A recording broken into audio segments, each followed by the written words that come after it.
Hey, Gator Nation. Welcome back to the Respect Our Decision podcast, guys. This is the early signing day edition. It's late Wednesday night, about 7 p.m. Eastern Time.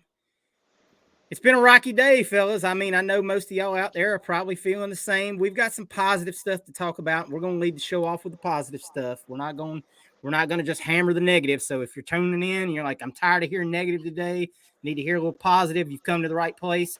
But as always, guys, I'm your boy Hirsch, better known to some as Hirsch is. You know, if you You know, probably put your burner away today. if you know, you know. With me as always, CJ the man McCann, What's up, guys? and hype for all the wrong reasons. Wes is with us as well. Wes is gonna get some things off his chest here in a little bit, guys. But bumpy ride, fellas. It was a bumpy ride today. A little. I mean, we expected some stuff. Obviously, if you know, we'll backtrack it just a little bit. Like I said, I don't want to go down the negative road too much, but we're going to give a kind of a recap and then we'll get rolling. As you know, earlier Monday, Xavier Filsaime went ahead and decommitted from Florida. We pretty much all saw that coming. We talked about it last week. If he made that visit to Texas, it was pretty much a done deal. I think it was pretty much a done deal before he ever stepped foot on that campus. But that's here nor there. So we lost that. And then, we had losses today. You had a Morris Williams flip, which was long expected, another one that we long expected just because of he'd been to Ohio State. He had been to Auburn. There was talks about him going a couple other places that he never did, but he never came back to UF. And usually if you're a commit that's going to sign with that team, you at least make one trip back. So anyway, we had some unexpected stuff. Darius Hayes, Isaiah Williams. We'll cover all of that as we get down the road. But we kept the key core pieces of the class, even though I'd put Xavier Filsaime maybe as obviously one of the cornerstones. But you kept DJ Lagway. And even though there was a little bit of drama attached to it, you kept LJ McCray. And you kept the two best linebackers in your class, Miles Graham, Aaron Childs, who both are just phenomenal players. Aaron Childs, who just yesterday won the Max Preps Maryland State Player of the Year. I mean, you can't say enough about that young man. I tweeted it out about it today. The young man never had any drama. He never spoke. You never saw tweets from him or Instagram posts or Snapchat. Never Yeah, he visited didn't. anywhere. He just was about business. Just like Miles Graham, that's a kid you probably expect is going to step on campus day one, put his hard hat on, and go to work. And that's the kind of kids you want. Now, I'm not going to sit here and Billy Napier this press conference where I make everything sound like the kids that left were bad and weren't good enough to be Gators or whatever that was he was saying just a few hours ago, that they weren't up to the challenge. I mean, look, we've said it. There's consequences to having another losing season. There's consequences to all of that because you get constantly negative recruited by other coaches. There's consequences to rumors, whether true or not. You get negative recruited. Hey, your coach ain't going to be there next year. You sure that's where you want to go? It's just part of the ball game. And there's consequences to firing coaches after the season. People want to change, and I understand maybe Corey Raymond and Coach Spencer weren't the change you wanted, but there's reasons for those firings. Do I agree that maybe the coaching hires could have been made faster? Absolutely. But that's not my job to do to know why that didn't happen. So anyway, guys, let's talk about some of the guys that we did add. And we're gonna backtrack once again a little bit back to Monday, because or was it Sunday that we added the guys we started getting the guys. I think it was Monday. They came off their visit. No, it was that night. It was Sunday as they were ending their visit. I'm sorry, guys. It's been a busy week. You backtrack just a little bit, and you add right off the rip. You added Brandon Crenshaw Dixon, offensive tackle transfer from San Diego State. This is a tremendous add. to the roster. I don't think it got enough talk. I know a lot of people were really excited about it because this is a young man that's got two plus years of starting experience.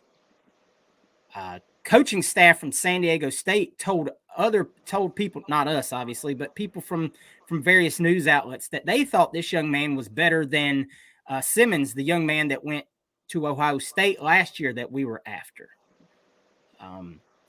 So you're getting a tremendously good offensive tackle. He can play either tackle position. Obviously, I think a lot of us would like to see him maybe slot at left so that Barber can slide back to the right tackle position. Obviously, that's just playing fantasy football right there. We don't know until he gets on campus and we let him go to practice. But just before I get you guys' opinions on these transfers, and then later that evening, we added Joey Slackman. If you hadn't heard about Joey Slackman, obviously that was the defensive lineman from Penn University that visited. He was Ivy League Defensive Player of the Year last year, big time player. Guys that met him on the team, a guy I speak with that's very close to the program, that's good friends with Trey Wingo, said Wingo was his host, and Wingo called him that night and said, "This guy is an alpha. We need him on this roster." So he took some other visits. He was supposed to go to Michigan. He was supposed to go to Auburn. He canceled those visits. He took a visit to North Carolina and took a visit to Virginia Tech, and then fresh off that visit, committed to Florida. Big time ad for your defensive line, a guy that I think is going to play significant snaps next year, just like Brandon Crenshaw Dixon. And then finally, the next morning, say it for me, CJ. Traquez Bridges from Oregon committed to Florida, a defensive back, 6'3", 200-pound guy. He's from Alabama. He played at Oregon. Has a lot of starting experience. He got supplanted last year in the starting lineup, but a good tackler in the defensive backfield, a guy that probably slots to either be a nickel man or a safety, but can also play corner if needed. So, guys, I'm going to start with CJ. I'm going to start with you. We'll talk about it. What was your take on these three transfers coming out of the weekend? You definitely added three guys that could come in and I think contribute immediately, which is your goal with portal additions. In my opinion, when you're talking recruiting, those are the guys you want to take that you think you can develop, that you'll have a few years with, you can work with. But, when you take guys out of the portal, I like portal guys to be ready to just absolutely get plug and play, kind of positions. You look at Slackman, great production from Slackman, a guy that I think the staff really wanted. He's the guy that I know that a lot of other people were high on. He was ranked very highly as far as the recruits in the transfer portal. They thought a lot of him as he was one of the upper echelon kind of guys. Traquez Bridges has played a ton of snaps at DB. If you, like I said, you watch his film, he's a great tackler, does a very good job of coming down and covering the screen plays and things like that, making sure he gets in the backfield, tackles those before they can turn into big plays, which is invaluable in our level of competition, because so many teams are running these screen plays with faster players in space. And then, of course, the left tackle, Crenshaw Dixon is a mauler. He's a great player. You need a guy like him. We needed another tackle bad. We needed a guy who could come in and play immediately because we really didn't have that. For all his faults, Damian George, I think at the end of the day, no matter what you want to say about him, he's just not a tackle. That's just not what he does. So I think you got a guy in who's a starting tackle. Simmons, who went to Ohio State, had a good year. I think he started all their games this year. So if he's cut from the same cloth as him, he's a great addition to the team. So I think you added three guys that are immediate, contributors day one, get there in the spring, hit the ground running, guys that you'll see play in the fall immediately, which, like I said, is kind of what I would look for when it comes to portal additions, unless you just have a guy who's just a can't-miss prospect sitting in there. Wes, how did you feel about the ad of these three guys? Muted, Wes. I'm not going to speak about the three guys, Hirsch. I'm just going to speak about the one. You guys know where I'm going. I wanted that old tackle from San Diego State. Gladly landed him. We all know how I felt about our three-step drops or five steps, not three-step drops, but the play action off those drops, and how Mertz had no time to sit back there and get time to throw those deep plays when we at like the 40, 50-yard line where you want to take those shots. And we all know we saw Austin Barber the year prior playing right tackle. So if he can slide in and be a great left tackle and put Barber where he was stellar um, at right tackle, that'll be wonderful. Like you say, we playing fantasy football. When we talk about this, we don't know how those guys are gonna shape out as far as where they're gonna be placed at by the offensive line coaches. But to get another guy in that we desperately needed, and you alluded to what the coaches said about him as far as his talent and what he can be. Um, that to me that was major. And you said you talked about he has 2 more years of eligibility, so this can not only just be we need guys as they talked about too. When you're in the portal, it's almost like free agency. You want to get guys that can come in and play in the positions that you need. We don't need a linebacker. We got a good recruiting class coming in. We got Shamar James coming back. We don't that wasn't a position that we want to take a guy in the portal and say, hey, we need.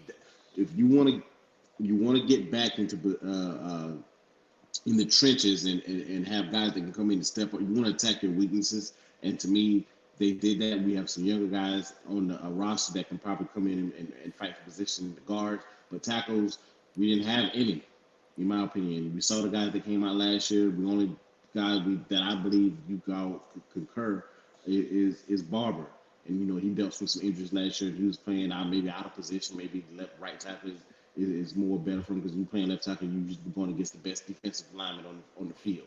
So if that can shape out to the way that we dream it for the staff next year and do what we need to do as far as in the trenches, we'll be fine. So I do love the other additions. I'm not saying that I don't love the other additions, but guys, well, especially Hurst, for the last couple of years we've been doing this podcast, I've been harping on the offensive line recruiting and needing tackles to come in and to be able to play.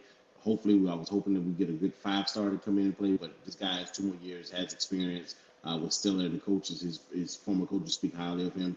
So I love that. I can't thank the staff enough for getting that done for me in my psyche. Yeah, I definitely would agree. He's probably the biggest ad of those 3 guys, although I'm really pretty hyped up about Joey Slackman. But, I mean, it's a big step up to come from, obviously, the Ivy League to the SEC. So you'll have to wait and see if that translates over. But I'm really, really excited about the offensive tackle ad. I'll even add, you give Slaughter a second year at center. I think he'll be a lot better this year. Now, the trick to this becomes a lot of us do feel like George would be a better guard. So if you get into practice, you get to slide George inside, and he, in fact, is a better guard. You've got a lot of playing experience on the field at that point. So that helps to be able to get a guy who's played that many significant snaps. Obviously, he's at a newer position, but it's a premium position. Yeah. Yeah, but I think you're asking a little bit less of him as far as now, can he pull? Can he do those things? Obviously, that's a concern.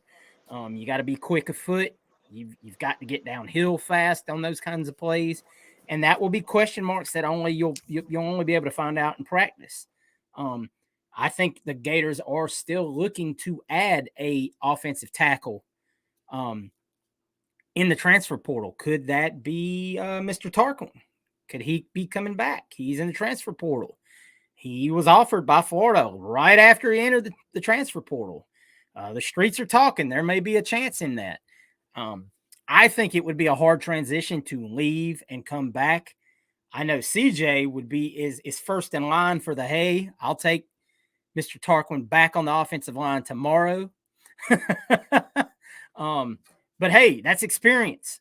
That's played major SEC snaps. So I'm not all the way against it for that aspect alone. Let's talk a little bit about today. You added a second running back to the class. You added Jaden Baugh, previously committed to Arkansas out of Atlanta. And this is a kid, whether you can argue it however you wanted. Alabama wanted this kid. He took his last official visit last weekend to Alabama, and they wanted this young man. Now, what kind of year did this young man have last year? Well, 1,589 rushing yards, 19 touchdowns. I mean, That's just another huge year to add to Kanan Daniels in that running back room. I mean, obviously you've lost Trevor Etienne, and that is a terrible loss and an unreplaceable loss. I mean, you're not replacing a talent like that from two true freshmen.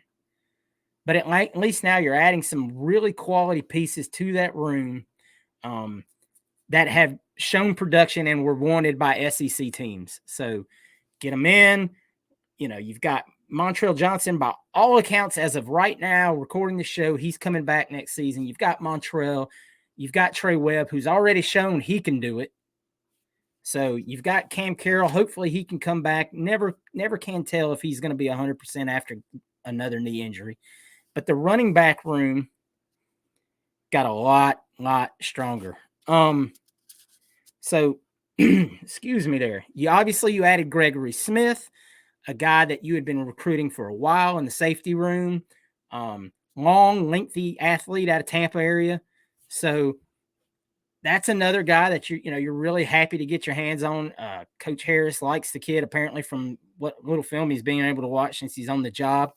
So you get that young man in. I don't think he's going to be a guy you can see contributing next year. I think he needs to get some weight on him to play at the SEC level, and obviously he's still a very raw prospect. But that's where maybe you go to the transfer portal now and say, okay, we need a safety. I know a young man from San Diego State, teammate of Dixon, that's committed to UCLA right now, but Florida offered him, and now he's strongly considering taking a visit. According to Keith Newbar on 3 for the Gators, that visit's going to happen. So we'll see. It'll probably be early January because we're in that quiet period now. These kids can't take officials. They can take unofficials, transfer portal kids, but they can't take official visits. So you have to wait till it opens back up first week of January. And we added another transfer today, which makes Graham Mertz a very happy man. CJ, what's the young man's name? Shimray DK. Shimray DK. Don't say it like it looks. You would be wrong. You would be very wrong. CJ went and researched that up for me before I made a fool out of myself on the show tonight. And somebody made a comment that you can't say that on the air, Hirsch. We can't say that anymore. And you'd be right. No, this is a young man was injured last year, but had his best year at Graham's last year at Wisconsin. Had over 600 yards receiving, 6 touchdowns. This is not a guy that you're going to say, oh, he's going to come in and replace Ricky Pearsall.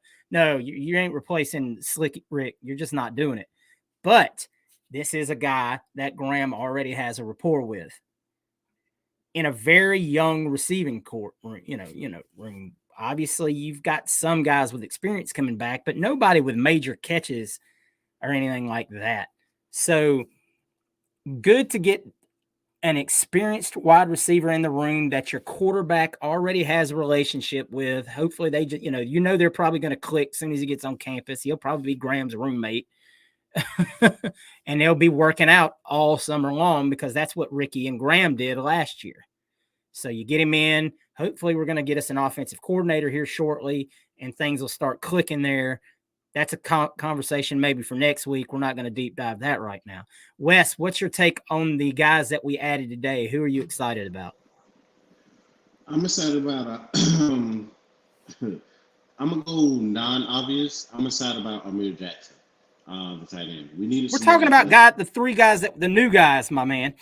I thought my bad. I'll go with the receiver that you just talked about. Anytime we get we lose a guy like Ricky, we know what we expect from Trey Wilson. We don't know who's going to take and fill those other 2 spots. I do like Jackson. I thought he made some tough catches. He didn't. To me, it was just I don't think him and Mertz had a connection. If that, like how you said, the kid coming from Wisconsin may have. I think maybe those guys can work in the offseason because he's a high point type catcher that you can throw it up on a one-on-one situation. I trust Jackson to bring down the ball. To me, he has that type of talent. We saw him make some acrobatic catches. To me, I know people are concerned about the wide receiver room, but I love And I know I'm not speaking about the receiver from Wisconsin, but you need to add some veteran guys there. But hopefully he can come in and compete. The only proven guy that made big plays is Trey. For whatever reason, I just talked about it.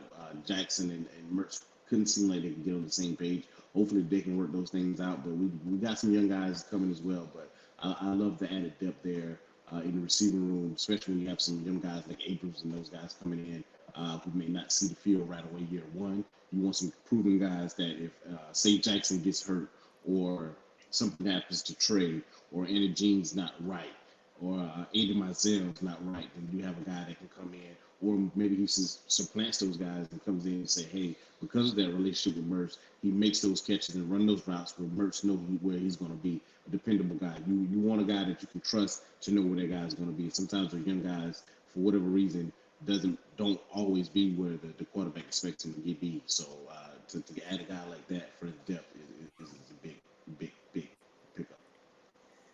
CJ, what are your thoughts on the guys we added to the roster today? I like Shimray DK. I think he's going to be a guy that I think a lot of people are going to doubt. You look at his stats and know that they don't jump off the page super high. But I will say this: you look just on paper at Ricky Pearsall's stats when we got him, you wouldn't think he'd be the lightning rod that he came in and was. Sometimes it's just better to get a guy out of a situation and get him somewhere else. This year he was dealt with some injuries, played under a new coach he didn't commit to, offense he had never played in. So the numbers are going to take a hit there. But the guy that I'm most excited about is Jaden Baugh. I think he's a guy that is underrated massively. When you play big time high school football in the state of Georgia, and you're a starting running back, to get recognized in Georgia on the all Georgia teams as a running back, that's a big deal. You've got to be a really good player to get some love there, because there's so many in the state that just produce. So I think that he's going to be a guy that can come in. A lot of the staff, they feel like he's day one ready to go. They feel like they could start him now and not have an issue out of him. So when you're talking to a guy like that, you beat Alabama for him. That's a big deal. Definitely, if Nick Saban wants a running back, obviously he's a good running back. They don't take scrubs over there. So, good pick up there. I think he's going to be a surprise, to say the least. I think he's going to be a guy that when he gets on that field, people are going to look at him as like, whoa, we had this. Because, there's a lot of film out there on him. He's faster than you think he is, a lot faster than you think he is once he gets in open space. So good pickup by them. A guy that definitely I think could add, we've added depth to that running back room. We've got youth in there now. Just a lot of guys that I think you're going to see through the next few years really come through there and make an impact running the football. Yeah. All right. Let's talk about the bad for a minute, guys. I hate doing this because it's really not in my nature. I try to be very level-headed about stuff. Those of you that know me, that have had conversations with me, you know that I don't want to say I'm a sunshine pumper, but I like to see the positive more than the negative. It's just the way I choose to live my life. I mean, it's just a healthier way to live. It's just it's never good to just sit there and be, this sucks, this sucks, this sucks. Well, I'm sorry, but today kind of sucked. I mean, as in a whole nutshell. Yes, we added some good guys, some guys that I think will be damn good Florida Gators. Great. That's fantastic. It doesn't take away from the fact that you lost multiple kids that were committed for long periods of time. And obviously we talked about Filsamy, and we knew that was kind of coming, and it sucks. It does. We knew about Amaris Williams was probably going to flip. Okay, tough, but you know what? I've kind of prepped myself. But when you lose, and I'm not even going to start with Darius Hayes, I'm going to start with Isaiah Williams, because this is a kid that has been committed to you forever. The whole cycle. I mean, like this whole cycle. This is a young man that came to every single home game. He's a kid out of Tampa. He was one of our very first commits. We had Connor on the show. Connor Clark was on the show like right after he committed, and we talked to Connor about him, and you could see Connor's face. We even clipped that to put it onto our Twitter page after it happened to have Connor's reaction to the young man. And this is a guy that his face just lit up. He's like, this kid is going to be so good. 6'1" receiver out of Tampa that's fast, can catch. We offered the young man when he was injured too, when he not a whole lot of people were on him. And to have that young man take a last-minute trip to Texas A&M, and noted he went with some of his teammates. They went as a group. So I even told people on our Facebook chat, I was like, I really don't think there's that big of a deal. I think he hasn't taken any trips anywhere this whole cycle. Maybe he just wants to go take a trip with his teammates, go clap some Texas cheeks and come on home. Hey, he's a high school kid. Cool. Have a nice time. And then late this afternoon, like it was very late. You get the prediction out there by Corey Bender from On 3 that that he's flipping to A&M. And then about an hour later, it happened. That to me is the worst one out of all of them. Because it's almost like you just neglected the kid. Like, oh, he's a Gator. He's been here forever. We don't have to check up on him. He's come to every game. And you let somebody backdoor you and steal one of your recruits. And now you have 2 receivers in this class. You have the best quarterback in the entire country. By the way, congratulations to DJ Lagway for winning the Max Preps Player of the Year award, not only for Texas, but for the whole country. You have the best quarterback in the country. I don't care what any rating service says. And you have 2 receivers in this class. And that's not a knock against Drury Hawkins or TJ Abrams. I think they're actually really good receivers. They're ranked well. I think they'll do well. I'm really excited about Mr. Hawkins because of his speed. But this was the season that there were more 5-star wide receivers than like there ever has been. There was like 9 or something like. It was ridiculous. Depending on which ranking service you use. And you couldn't. The only one you ever even got the least amount of traction with was Jeremiah Smith. And let's be honest, we knew that wasn't happening. So I'm very concerned. I mean, I don't, hey, Billy Gonzalez is in the room. I don't really know what to say about it. I mean, but what's our prerogative here? What are we doing? We're Darius Hayes at the last minute. Now, depending on who you ask, Darius Hayes took this visit, he lied to the coaches, and depending on who you ask, I trust the people that tell me this. Darius Hayes was not even sent a letter today to sign for Florida. The coaches said, no, you lied to us. You shook us off to go take your Miami visit. You don't care about being a Gator, so it's best you go to Miami and we do our thing up here. And you know what? I don't all the way have a problem with that. Does it suck that it went down that way? Absolutely. But the kid was on TikTok, a week and a half, 2 weeks ago, posting videos saying, where should I go to school? Dude, you've been committed. You've shut your recruitment down twice. What are we doing? It goes back to Filsamy to me. I mean, I get it. The young man lives in Texas. His family's in Texas. His mom is in Orlando, but most of his family's out there in Texas. They wanted him to stay in Texas. Texas is a winning football program right now in the playoff, throwing big bundles of money around. Hey, oil money spends well, man. It is what it is. The only thing that sucks about that is they didn't offer the young man until October, and that was still enough to pry him away. But you fired the DB coaches. You fired Corey Raymond, whether he was a secondary coach in his recruitment. It doesn't matter. There's repercussions to doing things. It's the little things that bother me the most. When you miss little attention to detail and losing a young man out of your backyard, because there ain't a whole lot of state of Florida commits in this class. And you lose one of them because you just weren't you weren't watching your back door. You were just like, he's good. We think he's fine. We don't have to worry about Isaiah Williams. And you let it slip away.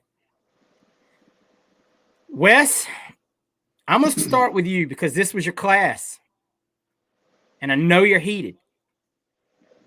So I'm going to go ahead and let you start getting some of that heat off your chest so you can get on feeling a little bit better with your evening. Hirsch, I'm not just gonna. I'm disappointed. It's horrific. It's sad. It's disappointing. It's frustrating. It's all the things that probably every fan is feeling right now. When you had the number 3 class all year, and we're outside the top 10 right now as we speak. I mean, to lose it the way, like you said, the guys that you didn't expect. I mean, I saw that clip with him and Seaton, the receiver. Williams is Seaton in that clip on that screen pass when he took it and you see Seaton going up. I was like, we can get those two guys. That's Hawkins. That's Hawkins. That was Hawkins, my bad. But yeah, IMG, that's Hawkins. Yeah, okay. But to see the speed from Williams, and it wasn't. I got the clips wrong, but you alluded to it. And I like Billy Gonzalez. I was a fan of Billy Gonzalez because I felt like he taught our receivers, going back to even with Florida. We didn't have guys that you saw that were uber talented outside of Percy. And you saw the guys we saw with the jump that Freddie Swain took, that Hammonds took, that Tyree Cleveland took, and Van Jefferson and Grimes. I'm like, okay, this is a technical guy that's going to teach these guys the way to run routes. And you saw Eugene and maybe, Trey, and you saw the talent. I'm like, okay, we can keep, I don't mind Billy if he can get the guys in. He's a good teacher of the position, and to me, you would want a guy like that if you can get the guys in. But I harp on it, Hurst, to 50-50. 50 is Billy's fault. 50 is the problems that the structure of our program, as far as we caring about football, because I feel like some things Billy did, the Arkansas game, if we can make that kick, but Billy called that, his special team coach called that time, so that's on him. The 4th and 17 against Missouri, that was horrific. The taking the foot off the gas against Florida State, you win those 3 games, you have a different season. Maybe guys see the progress. Maybe, things are looking better and they want to be a part of that because they see the growth. But then you did the other 50%. I don't know if I want to discuss that on here, but they care more about academics over athletics. And there's nothing wrong with caring about academics, but sometimes you gotta do it. I mean, to me, X wanted to be a Florida Gator, but he got an offer he couldn't refuse from Texas. To me, I don't think that was totally his decision. It's just me personally. We talked about Mars, and I think we chronicled. I saw some from Connor, some guys that was a weird commitment because he got caught up in the moment with some other guys' commitment. That big recruiting cycle that we had, that we lost a lot of those guys from that weekend. But he was one of the guys that we didn't expect to commit, and he committed. So we were always iffy about him. And Hayes, the pull. I feel you on the pulling, but if you know you're losing some guys, you got to save some face. Whatever it is, money you got to match it, because that's the second year in a row that Miami's kicked us. Now you got Auburn kicking us. You got Texas A&M kicking us. I mean, it's horrific. But I told you these guys, and I'm in a couple of other different discussions with some Texas and stuff. So I talked to some guys. And this is what I'm going to get initially to take solace in. And I said it to you guys before about the most important position in all the sports, whether it's baseball, whether it's basketball, whether it's football, is the quarterback position. Hirsch said it, and I'll concur, I'll second it, however you want to say it. The most important position in sports is quarterback. We got the number 1 player in the country. That's a start. A linebacker position. We got Childs and we got Miles Graham. I love it. You know what I'm saying? We got LJ McCray sticking it. To me, I think he was making sure that DJ was going to be here before he signed, because he wants to be, he's the type of guy like Miles Graham, in my opinion, that like Childs, Hurst talked about, that's going to put his hard hat and get work. So you have a foundation, and maybe we have a lot of upper guys, like top heavy guys, but those middle guys mean a lot as well. We had a pretty good class last year, and hopefully, I'm trying to think about our roster and how we can continue to build and have something because we all are looking at 2025 and saying, okay, that's going to be the year that DJ starts. Where is our team going to be at that point? And I can't project it because this NIL gets crazier and crazier. And to think about our last two coaches and what they did, we didn't have any surprises on signing day, but they didn't lose guys. And I think that's where this hurts. We signed the guys we expected to sign, and we didn't lose anybody. Like the guys that we had committed, they committed, and that's where being that number 3 in the country, you have a lot of guys that that other teams are going to want because you were number 3 in the country for a reason. You have dudes that are committed to your program, and if you can't have the success on the field because it's year 2 and not year 1, and it's year 2, and you don't have that success in those 3 games at the end of the season, I feel like flip that into a negative, and then you don't have the money to match some of these offers that these other kids are going because they're already iffy. Like, I don't know, man. Florida lost 5 in a row. I don't know if Napier might not be there, and they get an offer that they can't refuse. That's the state of where we at. If we finish 75, we finish 84, I don't think we lose these guys. That's my opinion, but at the end of the day, we got to put up or shut up. If we're going to be serious about football, you got to keep these guys in. Auburn lost to New Mexico State, but they pulled 2 of our guys, maybe 3. I know 2 off the top of my head. They pulled Waller and they pulled Amaris Williams. That's the 2. Yeah, and they tried to get LJ, but you got to remember now they're in their bump season, and I'm not disagreeing with what you're saying, but there's still hope in that program. They're not being negatively recruited like Napier is right now because everyone's saying he ain't going to be the coach midway through next year. And Hirsch, I had that same argument. And this is me using my boy Swamps. If he listening, this is what you said to me. That's true. But this is year 2 for, and it's the same thing that I said to him, Hirsch. And his thing was, we still got to keep the guys in because even though that's their bump class, we didn't do it last year, and Miami whipped us. You know what I mean? We came up out that last year would have been our bump class in a sense. And Miami whipped us for a lot of guys for a lot of different reasons that we chronicled on last year's podcast. So it is what it is. We just got to do better as a program, in my opinion. And I'm going to say this, everything has to be gutted. I don't know how, if Billy doesn't go 8-4, and I don't see a reason why he can't go 8-4 next year. And I know our schedule is tough, but if we can get the offensive line fixed out and some guys that we all love, and we'll talk about this more next season, going into the spring ball and all that. But I like what we have as far as the young guys from last year on our defense, the guys that we're bringing in, linebacker, these key position, and the guys because we played a lot of young guys last year on defense, and we think they can take a step up. So despite the schedule, coaching is going to matter a whole lot for Billy next year because we still, even though this class is not where we want it to be, we still have a lot of freaking talent on the roster. And I'm hoping that Billy, even though this is probably the most important position he's ever recruited as far as a quarterback, it's going to be crazy if he's not even to keep coach his quarterback for a whole year in 2025. CJ, what can you add to that? I can't. I'm not going to. How to put this? I might get called a sunshine pumper or whatever, and I get called that from time to time. I don't know how that's possible. I've always been very realistic in everything I've said. But I will say this: I kind of lined it up. You look at if you want to take any solace from losing these guys, you lose Amaris Williams, but you get a guy like Joey Slackman to come in and replace him and supplement that.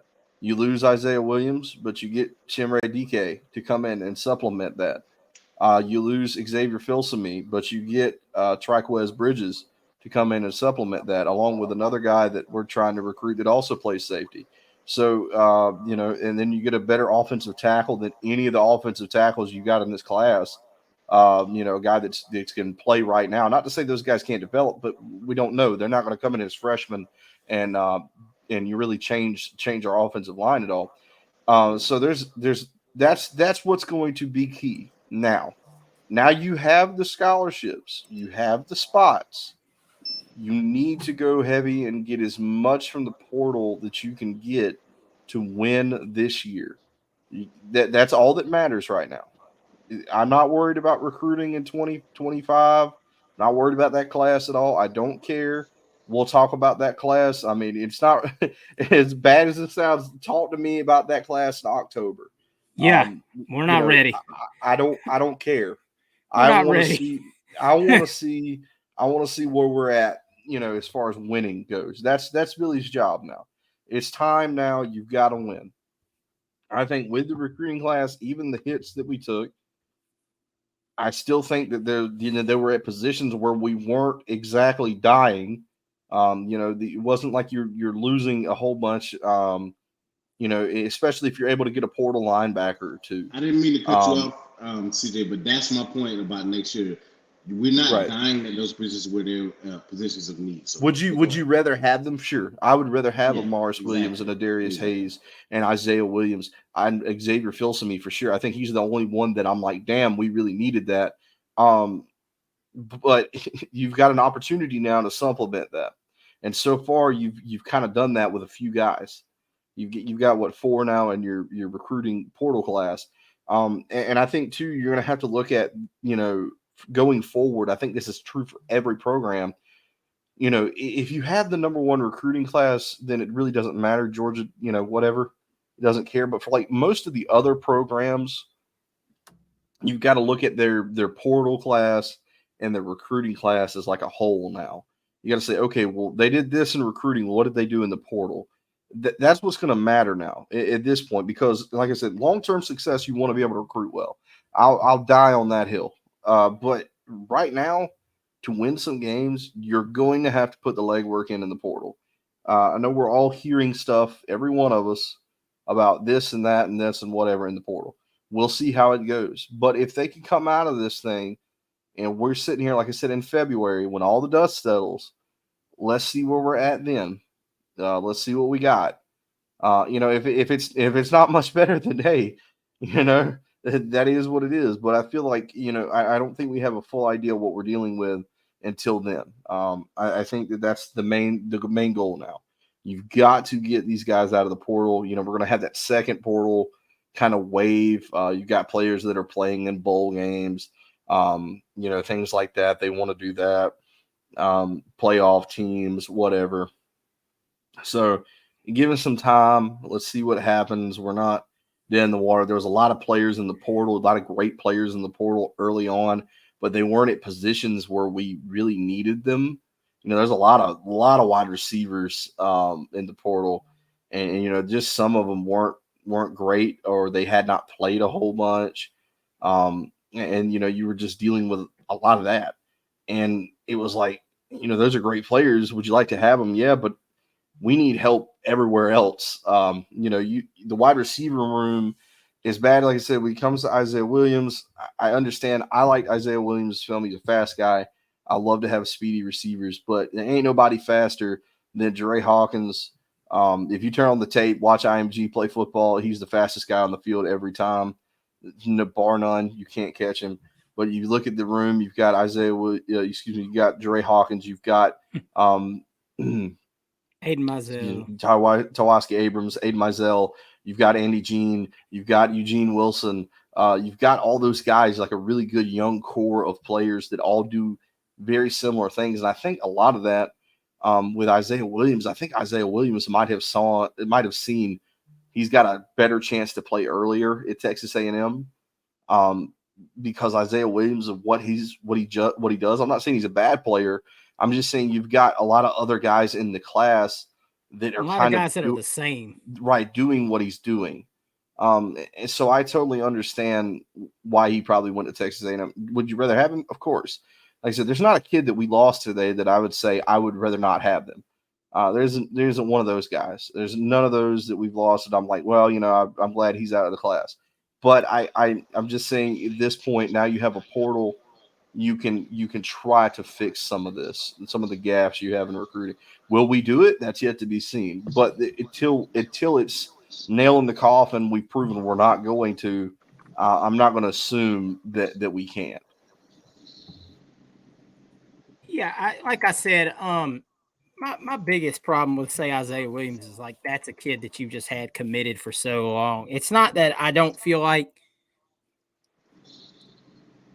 he's not something we don't have in the room.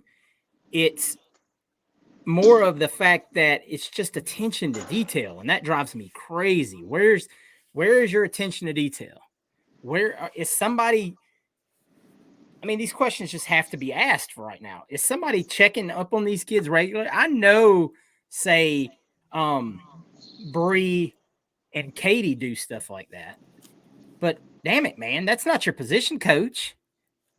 Is Billy Gonzalez making contact with these guys?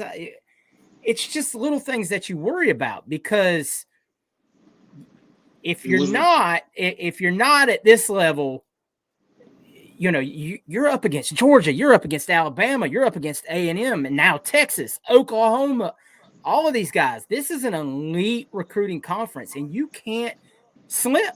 You can't have guys on your staff that are slipping at their job. Some of the D-line guys, you can understand. We fired a coach, didn't get it hired until we heard something. Yeah, I mean, I get that. But, like, we added Micah Burrow without a defensive line coach. Now, granted, he was committed before. He's a little familiar with the program. You added Joey Slackman without a defensive line coach. Transfer, once again. He knows what he's signing up for. But you would think with 1 year of eligibility left, you'd want to know who your coach is. You're losing recruits with a position coach. Exactly. Hey, man, what's going on? Now, am I upset at Jay Bateman for losing to Darius Hayes? No. Jay Bateman got the two best linebackers recruits we've had at Florida in a long damn time. And that is no slight on Shamar James. I love Shamar, and I think he's a damn great football player. I think these two young men, Miles Graham and Aaron Childs, are old school kind of guys for the University of Florida as far as linebackers go. And I could be completely wrong, and it could never end up that way. You could say that about every recruit that signed today. Every recruit could either be a superstar or a bust. I get it. But I'll look at actions on top of everything else. They've been committed. They stay committed. Not just that, but obviously they didn't talk a whole lot. They didn't look for publicity. Aaron Childs came to like one game, but he didn't talk about anything. He stood on business. And that speaks a ton about a young man's character. And I'm not trying to slight the other ones, because anybody that knows me knows I defend teenagers on social media all the time. They're playing the game that was set up by adults. I know people get upset. This kid's fishing for he's being weird on social media. I got in some argument with some guys the other day about this. They're not being weird. The system is set up that the more interactions they get, the more monetary value they can get on their NIL because of engagements. Excuse me. They didn't set that system up. Adults did. They just figured out how to capitalize on it, because they know as soon as they put, where should I go on an Instagram post or a Twitter post or whatever, 6,000 rabid fans are going to come in with emojis and blow up their social media page. Guess who's crazy here? Guess who's weird? The adults that are in their mentions 24/7 begging for recruits to come to their school. Look, I get it. Being a fan, there's a lot of stuff that goes with it, but don't be weird. We've said this from the first day of this show. And don't talk about, I get it. To you, that's weird. And I know some people argued with me. Well, it's very unprofessional, and these guys are getting paid now. And if as paid employees and yada, yada, yada, you have to conduct yourself a certain way. Well, first off, they really ain't getting paid till they step on campus. I mean, are they? Probably. But guess what? It ain't within the confounds of what you're talking about. They're not employed by the school yet. Not legally. Sorry. It is what it is. Until they sign their contract, they're not. And that's a discussion for another day. But I'm just saying, this last week has brought out a lot of emotions of people like, oh, he's just trying to get interactions and all that. Yeah, he is. Because that's the game now. And guess what? The game kind of sucks. And we got a real taste of that today. The game sucks. But guess what else sucks? Not winning football games. So you can sell the prestige of your school to recruits and saying, look, this is what we did this year. We add you to the mix, and we're in that championship run next year. Commits ain't buying that right now. Some will. DJ thinks he can come in and be the difference because damn DJ is a difference maker. I mean, DJ Lagway knows and believes in himself. I'm the best damn player in the country. He said it as soon as the Elite 11 ended and they didn't have him ranked up there. He said, wait till the pads come on. And then he put them bastards on, and look what happened. The most important position in all the sports. I mean, you want to get down to brass tacks. You look at what Clemson did, what Dabo Swinney did. You got an elite quarterback, and the rest worked itself out. I mean, that I'm telling you, an elite quarterback can make up for a lot of blemishes. And you know what else can? Some good coaching. I mean, so we got to fix that too. And yes, there are coaching updates right now. We're not going to dive into those right now, guys. We're going to talk about it, I believe, by the time we go on air next week, with the exception of maybe the offensive coordinator position, we're going to know who all the coaching staff is and the new strength and conditioning coordinator. And we'll talk about all that next week. That's a conversation for a different day. Today is early signing day. I know a lot of y'all are burned out and tired of all the negativity and tired. And I know a lot of y'all are tired of Billy Napier. And look, is your concern valid as of right now? On December 20th of 2023, you're damn right your concern is valid. Questions need to be asked and answered. Expeditiously, they need to be asked and answered.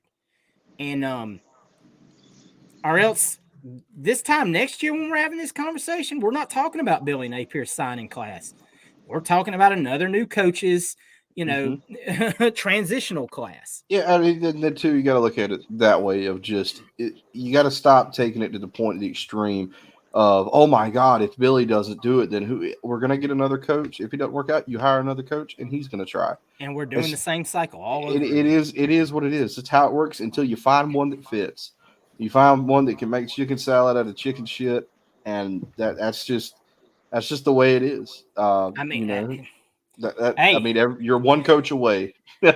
we got lucky in the 90s, in the 2000s. I mean, you had Steve, you brought in the next guy. Zook could recruit, but he sucked as a coach. Lined it up for the next guy, and this could be. I mean, obviously, right now as it stands, the number 16 ranked class isn't phenomenal, but it's a low numbered class with some elite pieces in the class. Right. So if Billy can't make it work next year against this schedule, and hey, the deck is stacked hard on him. Ain't no doubt about it. Part of that is by his doing. Yeah. I mean, it just is. There ain't no buttercup in that.